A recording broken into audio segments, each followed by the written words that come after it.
आज की भागदौड़ भरी जिंदगी में इंसान अपने सपनों को पूरा करने में इतना व्यस्त हो गया है कि अपनी सेहत को नजरअंदाज करता जा रहा है। देर रात तक जागना, बाहर का अनहेल्दी फूड, घंटों मोबाइल और लैपटॉप पर काम, स्ट्रेस और फिजिकल एक्टिविटी की कमी, ये सारी चीजें धीरे धीरे हमारे शरीर को बीमार बना रही है। इन्हीं बीमारियों में एक ऐसी बीमारी है जो बिना ज्यादा संकेत दिए शरीर को अंदर ही अंदर नुकसान पहुंचाती रहती है, और वो है डायबिटीज। नमस्कार, स्वागत है आपका हेल्थ नक्षत्र में और मैं हूं आपके साथ माधवी चौधरी। डायबिटीज को साइलेंट किलर भी कहा जाता है क्योंकि कई बार लोगों को लंबे समय तक इसका पता ही नहीं चलता, लेकिन ये शरीर के कई महत्वपूर्ण अंगों को प्रभावित करना शुरू कर देती है। पहले जहां इसे बढ़ती उम्र की बीमारी माना जाता था, वहीं अब युवा और बच्चे भी इसकी चपेट में आ रहे हैं। लेकिन सवाल ये है कि आखिर डायबिटीज होने की वजह क्या है? क्या सही खान पान और लाइफस्टाइल चेंजेस से इसे कंट्रोल किया जा सकता है? इन्हीं अहम सवालों पर बात करने के लिए आज हमारे साथ मौजूद हैं elite appropriate diet therapy limited के फाउंडर डॉक्टर एस कुमार और एसोसिएट डायरेक्टर डॉक्टर वरुण। इसके साथ ही आपको बता दें कि डॉक्टर एस कुमार भारत गौरव अवार्डी 2020 के साथ साथ best scientific award 2023 London parliament से नवाजे गए हैं। इसके साथ ही ये जानकारी आपको दे दें कि डॉक्टर वरुण को हेल्थ आइकन अवार्डी 2024 से नवाजा गया है। तो सबसे पहले आप दोनों का बहुत बहुत स्वागत है सर हमारे नक्षत्र न्यूज चैनल पर। और आपको बता दें कि हेल्थ नक्षत्र हमारा एक ऐसा प्रोग्राम है जिसके माध्यम से हम अपने दर्शकों को ज़्यादा से ज़्यादा मेडिकल संबंधित जानकारी देते हैं। तो सबसे पहला सवाल डॉक्टर कुमार आपसे यही रहेगा कि बहुत ही आम भाषा में समझने की कोशिश करें तो आखिर डायबिटीज़ है क्या? देखिए, आपका सवाल बहुत अच्छा है, लेकिन सवाल सही है क्या, यहाँ से शुरुआत होगी हमारी। आज डायबिटीज़ के बारे में हर आदमी यही कह रहा है कि मुझे डायबिटीज़ हो गया है, मुझे शुगर बढ़ गई है, किसी की आँख खराब हो रही है, किसी की किडनी खराब हो रही है, एम्पुटेशन तक भी चले जाते हैं जी।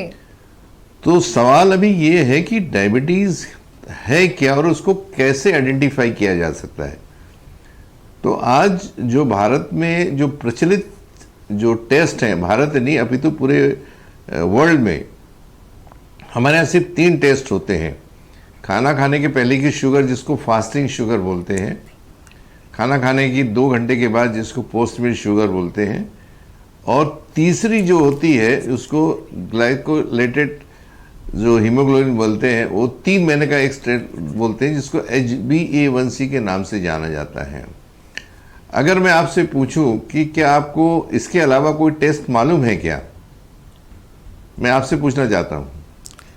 डायबिटीज़ को लेके जनरली HbA1c ऐसी कुछ टेस्ट होती है, मुझे एप्रोप्रिएट मेडिकल टर्म्स तो नहीं पता। कोई बात नहीं, HbA1c फास्टिंग और पोस्ट मील। जी जी। लेकिन ये जो टेस्ट हैं ये अधूरे टेस्ट हैं। जैसे आपने देखा होगा कि मैं आज टेस्ट के बारे में ज़्यादा बोलना चाहूँगा ताकि हमको पता तो लगे कि वाकई में हमें डायबिटीज़ है या नहीं है, या हम ऐसे ही डायबिटीज़ पकड़ के दवाइयाँ और इंसुलिन ले रहे हैं और हर आदमी इंडिया में डायबिटीज़ के नाम से जाना जा रहा है। आंकड़े बता रहे हैं कि जो भारत है, India is going to be diabetic capital of the world. जो हाईएस्ट जो डायबिटिक के पेशेंट होंगे वो भारत में पाए जाते हैं, ऐसा बोला जा रहा है WHO और अमेरिकन डायबिटिक एसोसिएशन के नाम से। लेकिन अगर डायबिटीज़ की परिभाषा देखना हो तो उसके लिए हमें थोड़ा कुछ टेस्ट के तरफ हमें जाना पड़ेगा।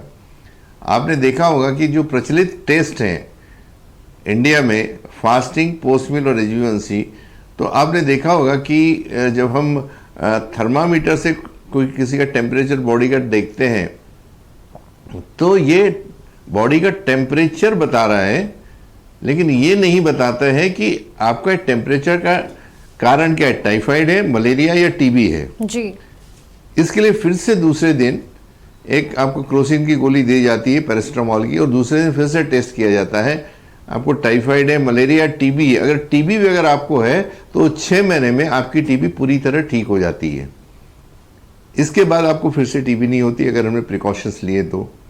वैसे ही जो फास्टिंग और पोस्ट मील जो शुगर है, ये इसी थर्मामीटर के टेम्परेचर के जैसे है जो आपके रक्त के अंदर की शर्करा को डिनोट कर रहा है, वेट बाय वॉल्यूम।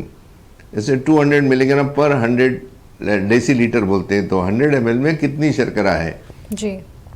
तो ये जो टेस्ट ये नहीं बता रही है कि आपको वाकई में डायबिटीज़ है या नहीं, क्योंकि डायबिटीज़ की जो परिभाषा है आप WHO की बात करें, अमेरिकन डायबिटिक एसोसिएशन की बात करें, इंडियन डायबिटिक एसोसिएशन की बात करें, तो क्या है कि आपके बॉडी में इंसुलिन का ना होना, शायद आपने इंसुलिन का नाम सुना होगा जी।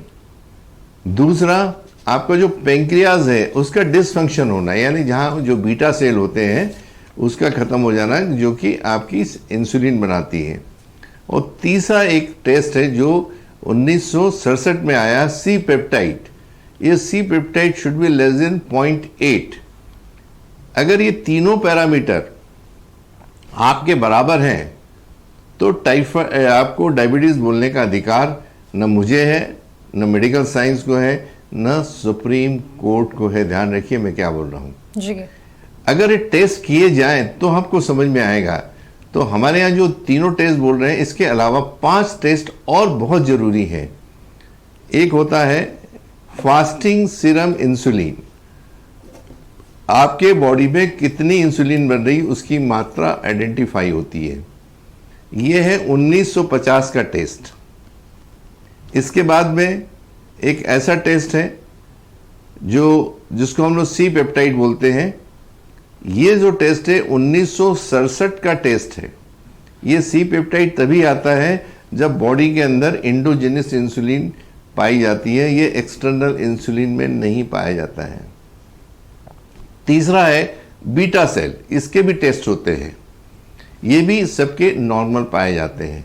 अगर हम थोड़ा इतिहास के पीछे चलें तो 1886 के पहले जो टेस्ट हुआ करती थी पूरे वर्ल्ड में कि आप यूरिनेट करें, पेशाब करें और चारों तरफ से चींटियां आ जाती थी, तो समझ जाता था कि इनको डायबिटीज़ है।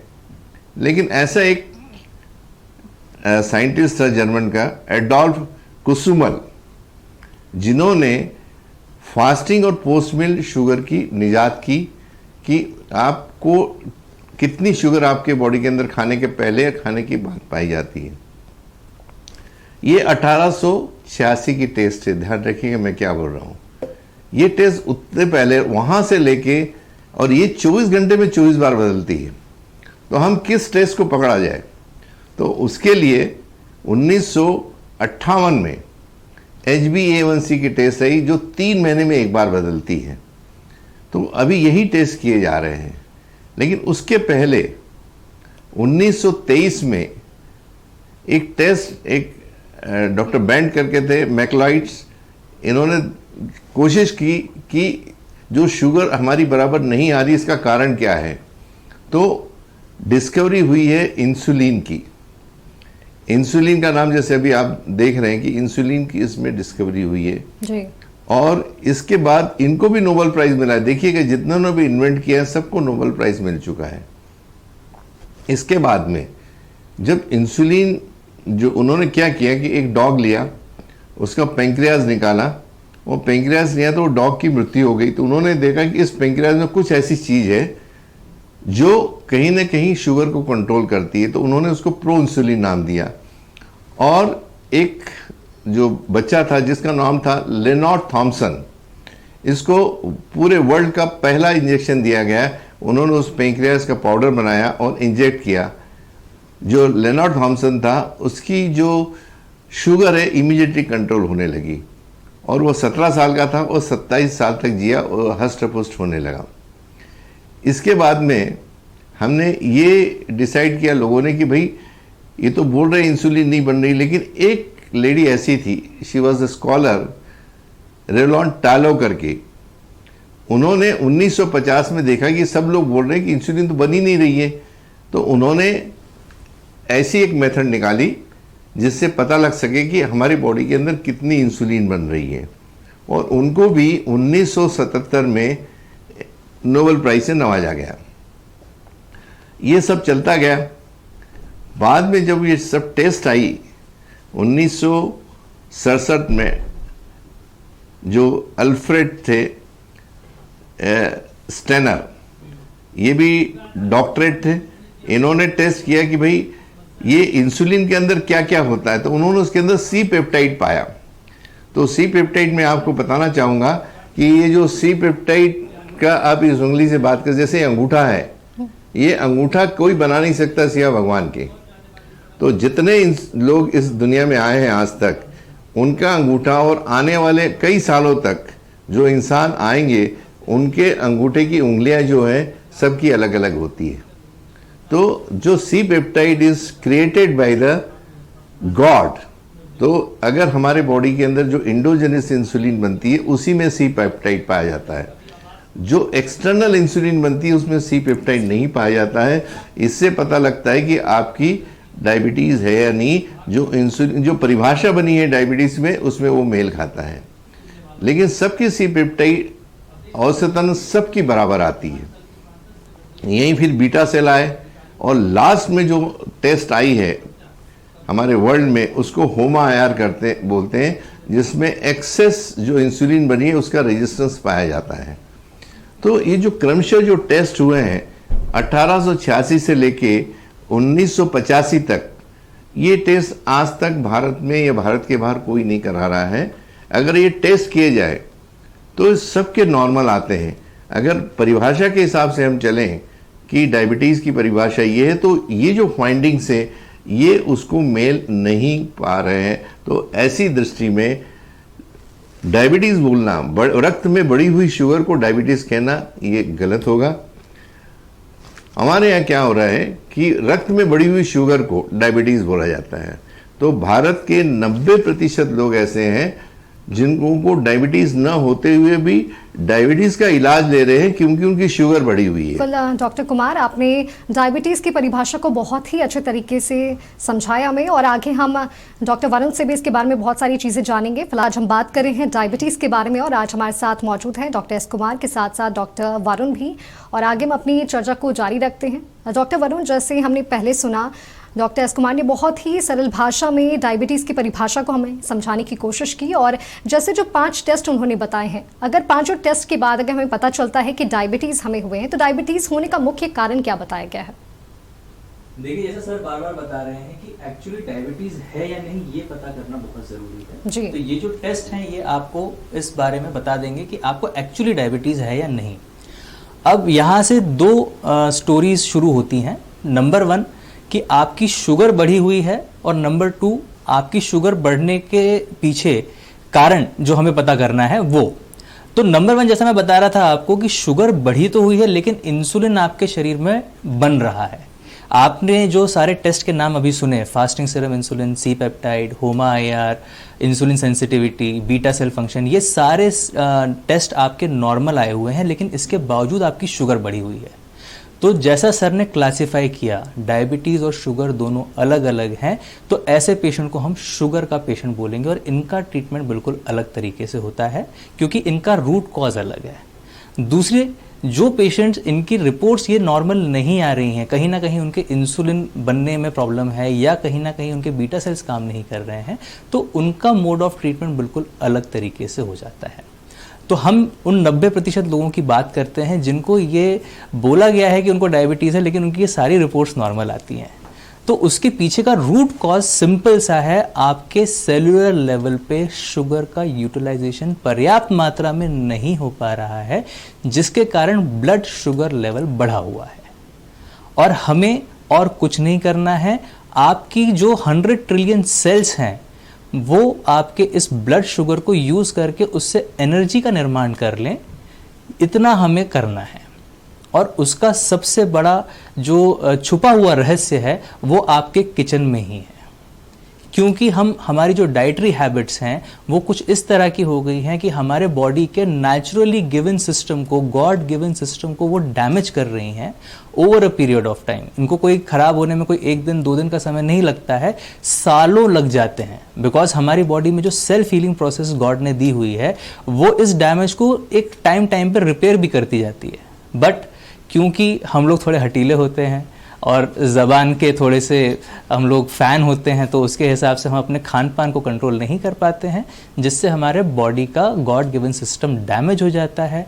सेल्फ हीलिंग प्रोसेस उसे रिपेयर नहीं कर पाती, जिसके कारण धीरे धीरे आपकी ब्लड शुगर यूज़ होना बंद होने के कारण ब्लड में शुगर का लेवल बढ़ता चला जाता है।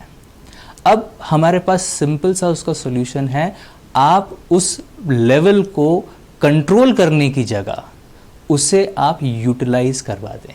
जैसा सर ने बताया भी था अभी कि जो मेडिकेशंस हैं उनके 3 मुख्य तरीके हैं शुगर को कम करने के। नंबर 1, या तो वो इंसुलिन को बढ़ा देंगी।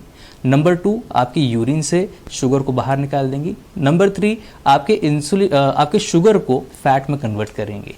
इसके अलावा और कोई तरीका नहीं है, इसीलिए आपको बार बार आपको दवाइयाँ लेनी पड़ती हैं। कई बार आपको 2 बार दवाइयाँ लेनी पड़ेंगी दिन में, कई बार 3 बार दवाइयाँ लेनी पड़ेंगी, कई बार एक फार्मूला अगर काम नहीं करेगा तो 2 या 3 प्रकार के अलग अलग फार्मूलाज भी आपको दिए जाएंगे। और अगर कभी कभी ये तीनों दवाइयाँ काम नहीं कर रही तो आपको इंसुलिन पे भी डाला जाएगा। बट बात वहीं आ जाती है दोस्तों, क्या आप डायबिटिक हैं या नहीं? इंसुलिन लेने से पहले ये पता तो करें आपके शरीर में इंसुलिन बन रहा है या नहीं। जी बिल्कुल वरुण, जब भी डायबिटीज़ या शुगर की बात आती है एक टर्म काफ़ी ज़्यादा आया है, इंसुलिन रेजिस्टेंस आखिर क्या होता है और ये कंडीशन शरीर में कैसे डेवलप हो जाती है? बहुत अच्छा सवाल है आपका। एक्चुअली देखिए, अभी तक जो पूरी थ्योरी है वो इंसुलिन डेफिशिएंसी के ऊपर है जी, क्योंकि 1923 से पहले का जो एरा था वो पूरा का पूरा हाइपो इंसुलिनेमिया के नाम से बताया गया है। अब उसके बाद इंसुलिन जब डिस्कवर हो गया और उसके बाद का जो एरा है उसे हमें फोकस करके ये चलना है, क्योंकि अब इंसुलिन हमें मालूम पड़ गया है, उसको हम लोग कैलकुलेट कर सकते हैं फास्टिंग सीरम इंसुलिन और सी पेप्टाइड के द्वारा। तो जब आपका इंसुलिन एक पर्याप्त मात्रा में बन रहा है तो वो आपके शरीर में शुगर को यूटिलाइज करने में मदद करेगा। लेकिन फिर से मैं आपके डाइट की तरफ आना चाहूँगा, क्योंकि हम कुछ खाना ऐसा खा रहे हैं जिसके कारण हमारे इंसुलिन को सेल्स पहचानने से मना कर देते हैं। इसको हम लोग इंसुलिन रेजिस्टेंस कहते हैं। बस इसको और मैं थोड़ा सा और मैं समझाने की कोशिश करता हूँ। सेलुलर रेजिस्टेंस और इंसुलिन रेजिस्टेंस ये 2 अलग अलग टर्म्स हैं। अगर इंसुलिन आपके सेल्स पे शुगर के रिसेप्टर्स को पहचान नहीं पा रहा है तो वो इंसुलिन रेजिस्टेंस है, और अगर सेल आपकी बॉडी में ही बन रहे इंसुलिन को पहचान नहीं पा रहे हैं तो वो सेलुलर रेजिस्टेंस है। इन दोनों ही सूरतों में आपकी शुगर बढ़ सकती है और इसका जवाब दवाइयाँ नहीं है, ये ध्यान रखिए। आपकी जीवन शैली का इसमें बहुत बड़ा योगदान होता है।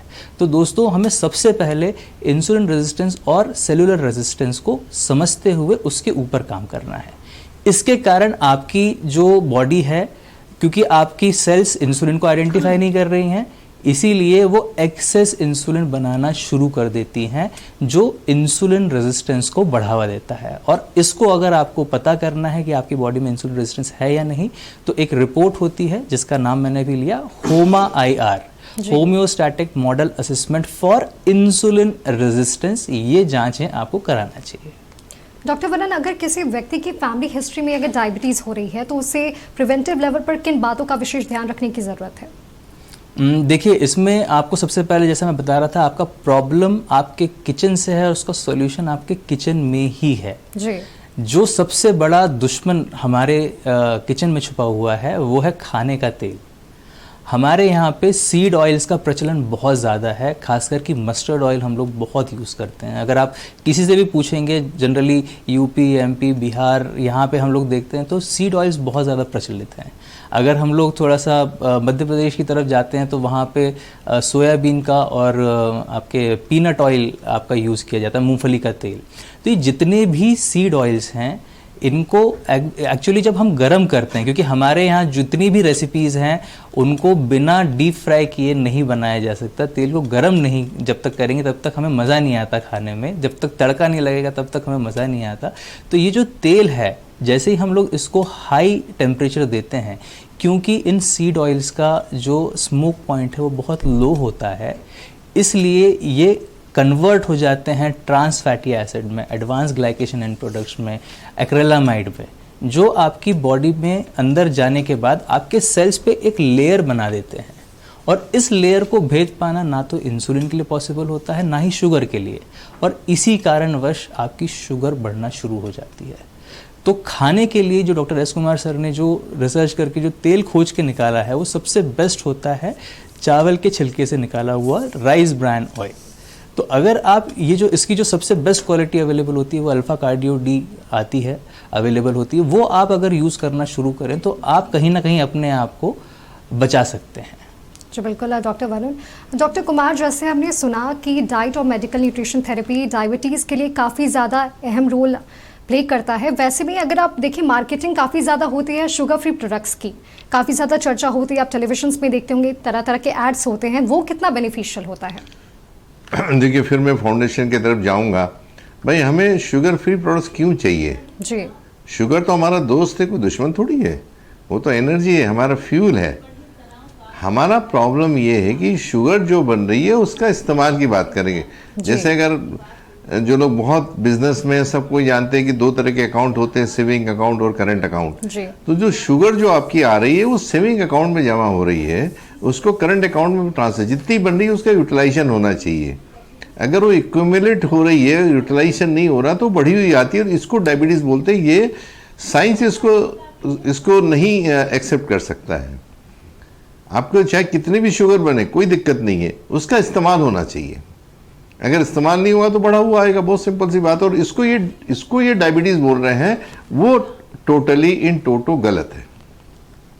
जी बिल्कुल डॉक्टर कुमार, एक आखिरी सवाल मैं आपसे लेना चाहूँगी। Light appropriate diet therapy limited, ये किस तरह से काम करता है और आपकी संस्था जो है वो लोगों को किस तरह से मदद कर रही है? देखिए, एप्रोप्रिएट का जो वर्ड आया है मीन्स परफेक्ट। जी, हम लोग नॉन फार्मास्यूटिकल अप्रोच में काम कर रहे हैं और ये हमारी भारत में भी 50 से ज़्यादा शाखाएं हैं। Bombay, Delhi, Calcutta, Hyderabad, Bengaluru, you name it, and we are there in all metro cities. तो यहाँ पे हम लोग कोशिश कर रहे हैं कि जो डायबिटीज़ के पेशेंट हैं उनमें एक अवेयरनेस हो कि भाई आप प्रॉपर टेस्ट कराएं, आप अपने डॉक्टरों से मिलें, उनसे उसके ऊपर एक करके वो वहाँ से पूरी तरह से उनकी राय ले सकते हैं। अगर वहाँ पे उनकी किसी तरह की अगर हेल्प नहीं हो रही है तो हमारे जो 50 सेंटर्स हैं वहाँ पे वो आ सकते हैं। वहाँ हमें गाइडेंस दिया जाता है कि पहले आप पूरे टेस्ट तो कराइए। जी, अगर आपको डायबिटीज़ है तो शुगर पे कंट्रोल करना ज़रूरी है, सारी चीज़ों पे कंट्रोल। लेकिन अगर आपकी शुगर अच्छे से यूटिलाइज हो रही है तो हमें ये जो प्रोडक्ट्स जो बता रहे हैं शुगर फ्री वगैरह, इसको तो कोई वैल्यू नहीं रह गई ना। जी बिल्कुल डॉक्टर कुमार और डॉक्टर वरुण, आप दोनों का बहुत बहुत धन्यवाद यहाँ आने के लिए और अपनी तमाम जानकारी आपने हमारे साथ साझा की। एक थोड़ा सा मैं बोलना चाहूँगा, जी बिल्कुल। ये बुक मैं बताना चाहूँगा। ये जो बुक है इसका टाइटल है no diabetes then no diabetes. ये मेरा 2019 का पब्लिकेशन है जिसमें मैंने सारी चीज़ें बताई हैं कि अगर आप डायबिटीज़ को जानिए तो डायबिटीज़ है ही नहीं। रक्त में बढ़ी हुई शुगर को डायबिटीज़ बोलना ये टोटली गलत है। अगर आपके बॉडी में इंसुलिन नहीं बन रही है, आपका सी पेप्टाइड 0.8 के नीचे है, आपके पेंक्रियास काम नहीं कर रहा है, आपके बीटा सेल डिस्ट्रॉय है, तो उनको डायबिटीज़ हमको 100% बोलना चाहिए और उसके लिए इंसुलिन ज़रूर दें। उसके लिए सारी चीज़ें जो हैं आज विकल्प हैं, लेकिन ऐसे जो लोग हैं 0.001% में आएंगे। लेकिन आज 80% लोग ऐसे, 90% लोग हैं जिनकी शुगर बढ़ी हुई है और उनको डायबिटीज़ के नाम से नवाजा जा रहा है। उनको बोल रहा है आपको डायबिटीज़ हो गई है और ज़िंदगी भर उनको टैबलेट और इंसुलिन चली। और यहाँ पे हमारे और एक प्रॉब्लम है कि जब भी कोई पेशेंट किसी डॉक्टर के पास जाता है तो सबसे पहला एक सवाल होता है कि आपके परिवार में किसी को डायबिटीज़ है क्या? जी, तो जनरली हम लोग हाँ ही बोलते हैं क्योंकि हमने अपने परिवार में किसी न किसी को देखा होता है उसको डायबिटीज़ है, और ये बोल दिया जाता है कि अब डायबिटीज़ कभी ठीक नहीं होगी, आपको ज़िंदगी भर लेना है। अगर आप इस पर नहीं ध्यान देंगे तो आपकी किडनी खराब होगी, आंखें खराब होगी, सारी चीज़ें बताती, तो आदमी वैसे डरा हुआ आता है। आप देखिएगा कभी जब पेशेंट किसी डॉक्टर के पास जाता है और उसको डायबिटीज़ बोला जाता है तो देखिए वो आधा तो वहीं ख़त्म हो जाता है। उसको लगता है कि अब मेरा मृत्यु दंड आ गया है, अब मुझे मृत्यु मिल गई है, मेरे से अब कुछ होने वाला नहीं है। लेकिन दोस्तों, आज के बाद जो ये वीडियो जो मेरा इंटरव्यू देख रहे हैं उनसे आपसे हाथ जोड़ के निवेदन है कि डायबिटीज़ की जो टर्मिनोलॉजी है उससे बिल्कुल डरना नहीं है। आपको डायबिटीज़ है या नहीं इसका पहले आप जस्टिफिकेशन करें। जो रिपोर्ट्स हमने बताया है उसको किसी भी लेबॉर्ट्री में जाके करवा लें। अगर डायबिटीज़ नहीं है तो आपको डरने की ज़रूरत नहीं है। खान पान के माध्यम से आप पूरी तरह से ठीक हो सकते हैं। जी बिल्कुल डॉक्टर कुमार, आपने बहुत ही अच्छे तरीके से बताया कि आखिर डायबिटीज़ है क्या। तो ये थे हमारे साथ डॉक्टर एस कुमार और डॉक्टर वरुण, जिन्होंने डायबिटीज़ से जुड़े कई अहम सवालों के जवाब दिए और यह समझाया कि सही समय पर जागरूकता, बैलेंस डाइट, नियमित एक्सरसाइज और हेल्दी लाइफस्टाइल अपनाकर इस बीमारी को काफ़ी हद तक कंट्रोल किया जा सकता है। उम्मीद है कि हेल्थ नक्षत्र का आज का ये एपिसोड आपको जागरूक करने के साथ साथ आपकी सेहत के प्रति और अधिक सचेत बनाने के प्रेरित करेगा, क्योंकि याद रखिए, स्वस्थ जीवन ही सबसे बड़ी पूंजी है। हम फिर मिलेंगे एक नए विषय के साथ, तब तक के लिए देखते रहें हेल्थ नक्षत्र।